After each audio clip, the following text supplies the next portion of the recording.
Hey guys, I'm the lockpicking patrolman, and today I've got a lock that you guys have seen in the background that I've talked to some of you guys about and asked some questions.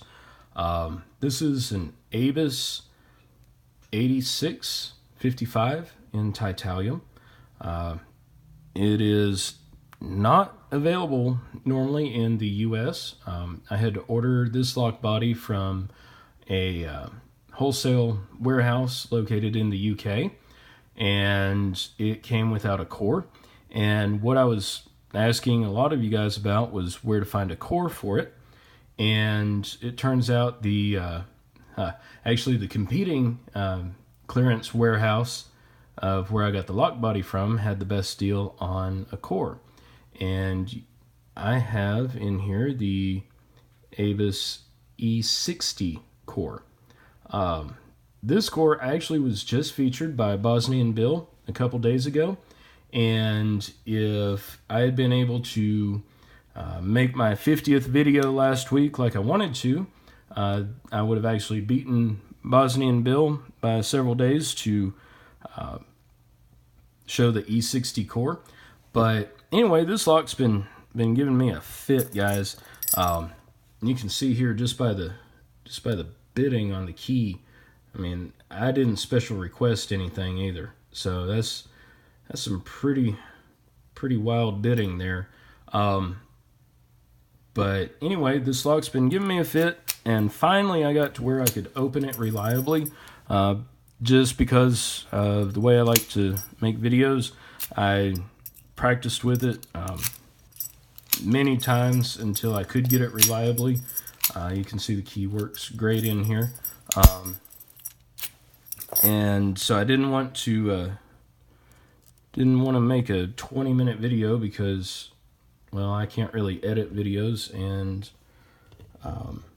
anyway, so I got it open reliably, and then I decided, well, right before I'm going to make a video of it, I better figure out how to gut the thing. And so I went to take it apart and had a bad experience gutting it. I lost a couple of the driver pins. Actually, if you watch Bosnian Bill's video,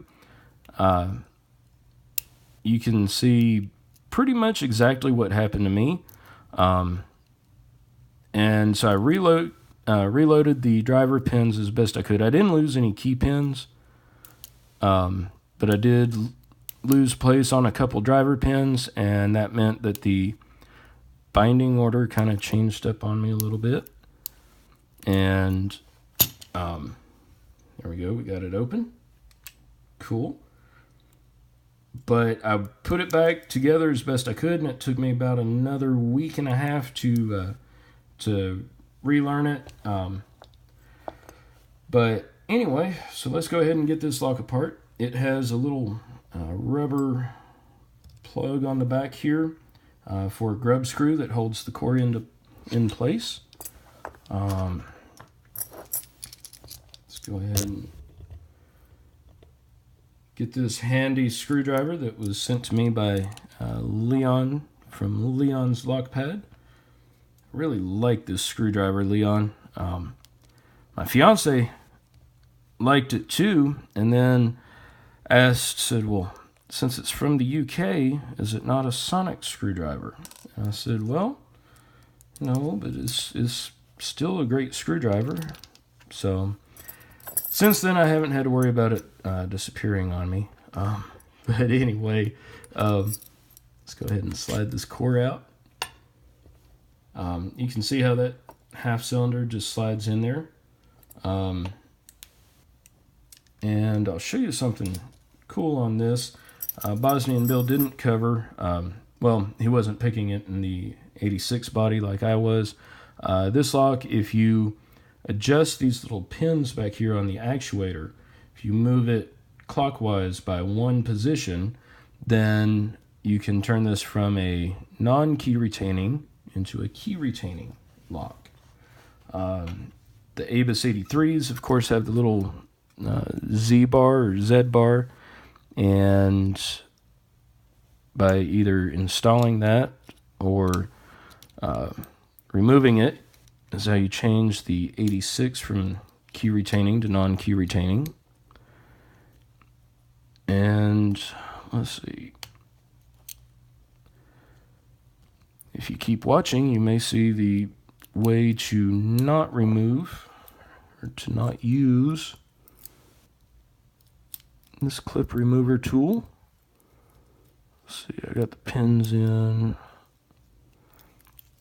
Turn the pins upside down. Of course I'd do something to mess with my rhythm. There we go.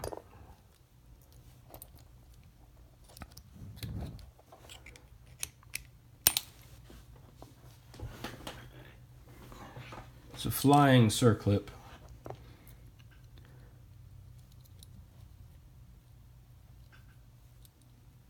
All right, let's not lock this back up, because when I had my gutting accident the other week, it was actually because I was using the key to gut it.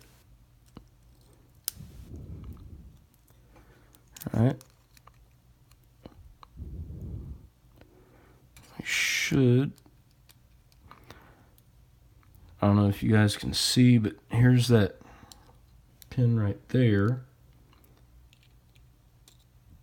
It works with the actuator, and I'm just trying to push that down and slide this little back piece back far enough, and I can ease them on out. There we go.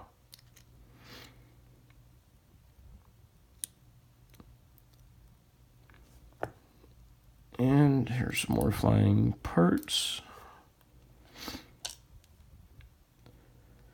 And if I'm sniffling in this video, I apologize still. My last video showing the package from Bill Bacardi let you guys know that I've been sick with the plague for like a week and a half now. But I'm on the mend. All right, let's get these key pins dumped out here. Pin 1, 2, 3. Okay. Pins 1 and 2 look like they're steel pins. I'll give you a close-up of it. 3, 4, and let's see. 3, 4, 5, and 6 are all these torpedo-shaped brass pins. Rearrange these.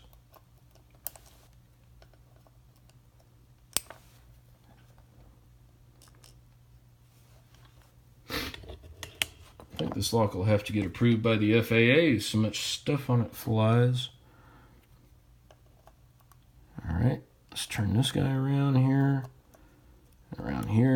and I'm doing this mostly for my benefit, honestly. Okay, key pin 2 is also one of these torpedo pins. Let's see here. All right, now driver pin 1. It's a standard. That was probably the only driver pin that I did not lose out of place. Actually, I think 1, 2, and 3 I didn't lose out of place with my little gutting accident. It was an explosive disassembly, more or less, which is why I don't like gutting with a key. Let's see, okay.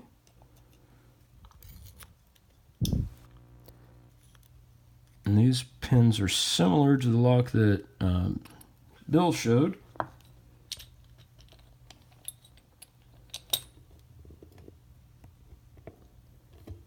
Get a close-up here. All right, you can see that chamber 1, we had a steel, very long, what appears to be steel driver pin, standard, followed by a steel key pin, standard as well. chamber 2 had a brass driver pin, and you guys can see if it'll focus. Come on, focus. Alright, you can see, I don't know if you can see or not, but it's got tapered ends on there. See, 3 and 4 are these very long spool pins. 5 was another very long standard pin. And 6 was another one of these little taper pins. Or excuse me, not taper pins, but more like a, I'm not quite sure what to call it. It's got like these little barrel cuts on either end. I don't know if you can see that or not, but I imagine that this pin was in a different slot because I just barely had to nudge pin 6 to get it into place. And then you can also see on the key pins, you can see it best on this one. The other ones are like it except for pin 4. You can see, do the focus here. You can see it's like a torpedo shaped key pin. So I know that made picking tricky. Some of these you kind of had to nudge around. I didn't really talk a whole lot while I was picking it. Well, I didn't really talk a whole lot about the lock while I was picking it. But anyway, you can see that.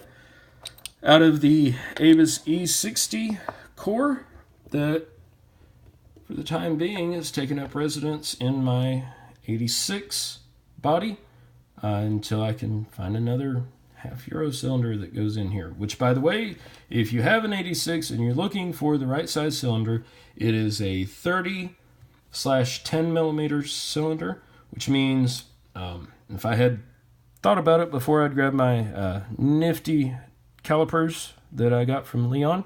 But this, from the center of this hole to the front of the pin stack would be 30 millimeters, and then from the center of the hole backwards would be 10 millimeters, so it's total of 40 millimeters length. Anyway, thank you guys for watching. Thank you guys for listening to me sniffle through this. I really need to go blow my nose right now, so please remember, don't pick any locks that don't belong to you. Please do click like. Please don't pick any locks that are currently in use. Please do click subscribe. Please don't pick any nose other than your own, and even that hurts after a while. All right, guys, have a great night.